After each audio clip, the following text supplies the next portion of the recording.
Friends, ഇന്ന് ഒരു അടിപൊളി ഷേക്കാണ് ഉണ്ടാക്കാൻ പോകുന്നത്. വളരെ സിമ്പിളായിട്ട് വളരെ ടേസ്റ്റി ആയിട്ട് നമ്മൾ ഒരിക്കൽ കുടിച്ചാൽ വീണ്ടും ആൾക്കാർ കുടിക്കണമെന്ന് പറയും. അങ്ങനെയുള്ള ഒരു ഷേക്കാണ് ഉണ്ടാക്കാൻ പോകുന്നത്. അപ്പം നമുക്കിതിന് ആവശ്യമായിട്ടുള്ള സാധനം, ഞാനിവിടെ ഒരു മാങ്ങയും 2 പഴവും എടുത്തിട്ടുണ്ട്. ഇച്ചിരി നല്ല പഴുത്ത പഴമായിരിക്കണം, അതുപോലെ മാങ്ങയും ഇച്ചിരി പഴുത്ത മാങ്ങയായിരിക്കണം.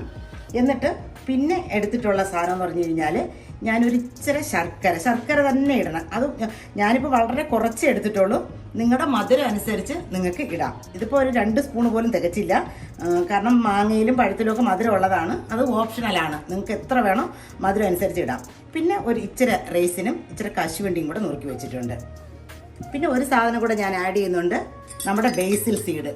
എന്താ, ഞാനത് കുതിരാനിട്ട് രാവിലെ ഇട്ട് വെച്ചതാണ്. അപ്പം നല്ല ഭംഗിയായിട്ടിരിപ്പുണ്ട്. ഇത് നമുക്കറിയാം, ഇത് നമ്മുടെ ഉള്ളിലോട്ട് ചെല്ലുമ്പോൾ നല്ല തണുപ്പാണ്. അപ്പോൾ ആദ്യം നമുക്ക് ഈ മാങ്ങയും പഴവും കണ്ടിച്ചെടുക്കാം. അപ്പോൾ ഞാനിവിടെ ആ പഴവും മാങ്ങയും നുറുക്കി വെച്ചിട്ടുണ്ട്. നമ്മളിത് അടിച്ചെടുക്കുന്നത് പാലിലാണ്. അപ്പോൾ ഞാനിവിടെ 1 കപ്പ് പാലും എടുത്തിട്ടുണ്ട്. നമുക്കിതെല്ലാം കൂടെ മിക്സിയിലിട്ട് ഒന്ന് നല്ലവണ്ണം അടിച്ചെടുക്കാം.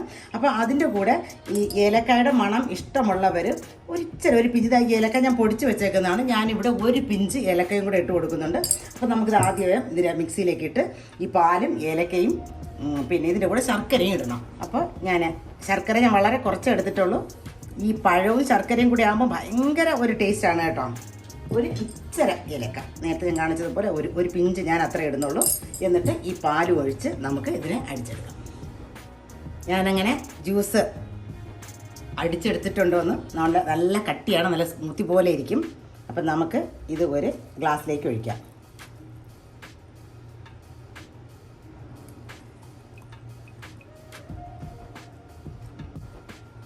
ഇനി നമ്മൾ ഇതിലേക്ക് വെള്ളത്തിലിട്ട് വെച്ചിരുന്ന ഈ ബേസിൽ സീഡ് ഒരു 2 സ്പൂൺ അങ്ങോട്ട് ഒഴിച്ചു കൊടുക്കാം.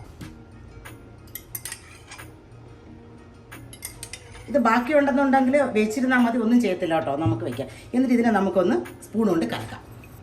ഇനി ഇതിലേക്ക് ഇച്ചിരി ഇതൊക്കെ ഓപ്ഷണലാണ് കേട്ടോ. നമ്മുടെ കശുവണ്ടി റൈസിനും ഒക്കെ വേണമെന്നുണ്ടെങ്കിൽ നിങ്ങൾക്ക് വേണമെങ്കിൽ ഇട്ടാൽ മതി. പക്ഷെ ഇതിങ്ങനെ ഇടയ്ക്കൊന്ന് ചവയ്ക്കാൻ കിട്ടുന്നത് നല്ലതാണ്.